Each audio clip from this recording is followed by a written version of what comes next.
and welcome to the third video in my DIY fitted wardrobe series, where I'll be looking back over progress during week 2 of the build.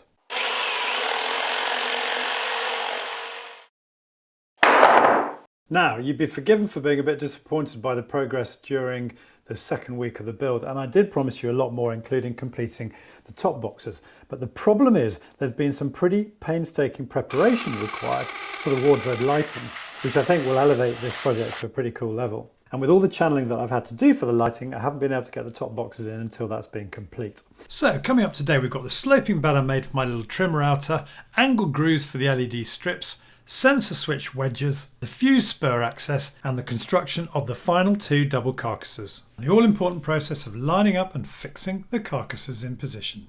Now, before we start, you're probably wondering what these supports are doing here. Basically, MDF has a propensity to sag if left in this sort of position for any length of time. And of course, I'm going to be editing videos for a few days. And so without any strength from the top boxes above, I was worried this might happen. So these are just a precaution. A couple of single top boxes above this would probably sort out this problem, but I'm going to be putting a double cupboard above here. And so I've had to come up with a cunning plan to prevent any sagging of this wardrobe once construction is finished, and I'll be showing you that later on in today's video. And finally, a slight omission from last week. Thanks to Gary for pointing this out in the comments. He asked me whether I'd screwed the plinth down, and of course I did. I used these brackets from Ironmongery Direct, and I spaced 6 down the length of the plinth. First job for Monday was to correct something that had been annoying me. I managed to misalign the plinth supports with the carcasses above in a couple of places, so this was quickly remedied. And then, because of the chimney projecting into the room, the carcasses affected would no longer be sitting on the back support of the plinth. So I added a couple of supports to the plinth, secured in place with lost-tight screws. Not strictly speaking necessary, but one of those peace of mind things. So why a sloping cut? Well, I saw this on these professionally made wardrobes on a refurb project I was working on in the old day job, except they had them running down the length of the wardrobe rather than along the top. I thought it was a really good idea to have the light projecting backwards into the wardrobe, and also to prevent you being blinded by the LEDs when you open the door.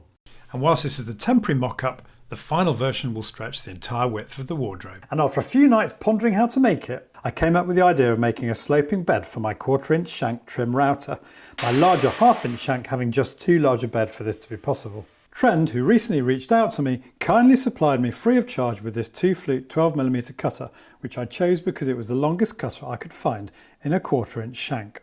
I used this old piece of 4x3 and then cut it on my sliding bevel mitre saw, finishing it off with a saw because the mitre saw couldn't quite get through it. It was then a matter of marking the central hole for the router bit to protrude out of and to cut it by eye using a flat wood bit. I then removed the Perspex bed from the router and temporarily stuck the new sloping bed to the router base with some double-sided tape so that I could mark the position of the bolt holes on it. The bolts that fasten the Perspex base to the router weren't long enough, so I bought some longer bolts from my local DIY store.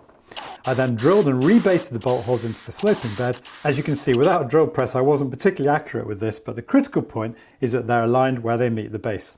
Finally, I bolted the sloping bed to the router base, being careful to ensure each bolt was sufficiently recessed below the surface. That done, I could clamp down one of the offcuts from the carcass build to the underside of the carcass ceiling to use as a guide and make my first sloping cut.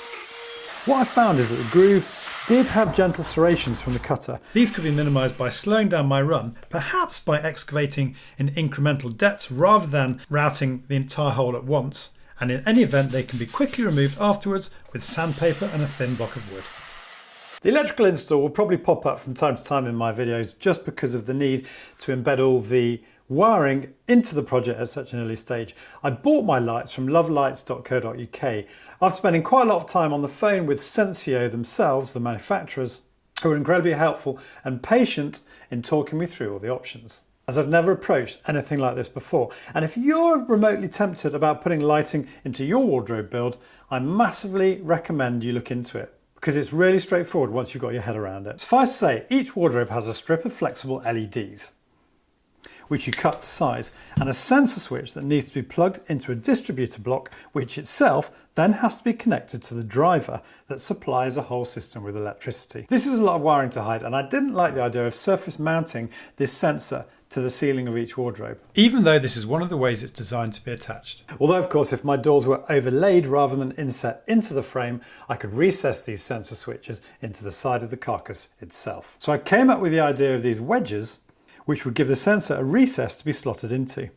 The plan will then be for each wardrobe top box to have a small service box near the back, which I'll make out of MDF and ply, that will contain the wiring and distribution block for each wardrobe. And that little block gives you the ability to connect up to 5 lights per wardrobe. And then a series of channels will take the wiring back to the main driver and in turn back to the fuse spur that I installed during the renovation work. I'm not worried about the angled groove compromising the strength of the MDF because they run down the width rather than from front to back, and will also be supported by the sides of the carcass. And also because the top boxes will of course add another 18mm of MDF strength to the carcasses, and the grooves for all the wiring on the top of the carcasses, which do in places run from front to back, were routed as shallow as possible and certainly no less than half the depth of the MDF. I made the wedges from some plinth offcuts, cutting the angles on my mitre saw and fine tuning them on my old Bosch belt sander. I then clamped and glued them in place and used a 14mm flat wood drill bit to cut the holes to house the sensor switches. And whilst the first one went pretty seamlessly, like all DIY, things didn't always go according to plan. With the second one, I drilled the hole at too steep an angle, so there wasn't enough room to house the sensor. And so I had to fill the hole to stop the drill bit falling into it when I re-drilled. And on one of these double carcass wedges, without the benefit of a clamp, when drilling the hole, well, this happened. But that's all part of the learning experience. So I nailed as well as glued the wedge down with panel pins. And if you're thinking about doing something similar to what I've done here, and you've got double doors like this, offset the wedge slightly from the center so that the sensor doesn't get set off by any gap between the doors. I'll just quickly run through the fuse spur access, which I forgot to cut into the side of the carcass when I made it. And this goes back to the point I made in video 2 earlier this week about maybe not gluing your carcasses together, as I had to cut the access hole in the room rather than down in my workshop as I would have liked. But with the vac attached to my battery powered circular saw, I managed to minimise the dust caused and got the hole cut without too much fuss. I thought I'd get a cleaner cut with my circular saw than I would have done with, say, a jigsaw. I then put a lining strip around the edge so that it would sit flush with the wall without any gap, with power then going from the switched fused spur up the side of the carcass to the driver on top. And the Ethernet cable is there just in case we need it in the future. And we're getting a socket like this on the front. And so we're on to the 2 double carcasses, which I made in exactly the same way as I did the single carcass in week 1, with the sloping back to accommodate the chimney. A couple of points to make here though. Firstly, to replicate cuts as accurately as possible, it's a good idea where you can to double up the materials that you're cutting in order to cut 2 pieces identically. And the second point is a correction from this week's midweek lessons learned from week 1 video.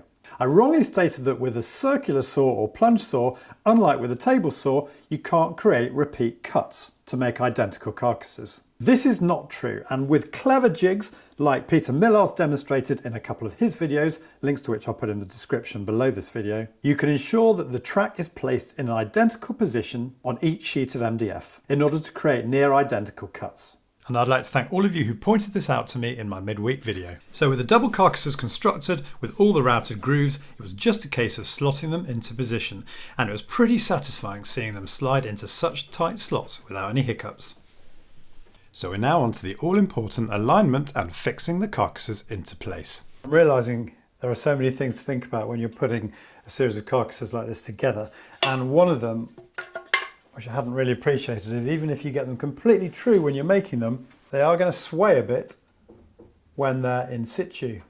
So what I've done is I've made some little filler pieces out of some MDF offcuts, and I'm going to put these between the carcass and the wall. That way, when I measure the level, I've now got it beautifully plumb. And to fix it in place temporarily while I drill the fixing points for it in the wall, I'm going to use this mitre bond, which you'd be very familiar with if you're in the industry, but as a DIY you might not have heard of this stuff. It's very clever. So first up, I'm going to put the activator component onto that part and allow that to evaporate. And now I'm going to put the adhesive onto the other part. Not sure how this is going to work with MDF because it's so porous. It's better with pine really, things like that. But I'll put plenty on just in case. Now I'm just going to simply press the two into position. And 10 seconds or so of just holding it in position. That's set solid.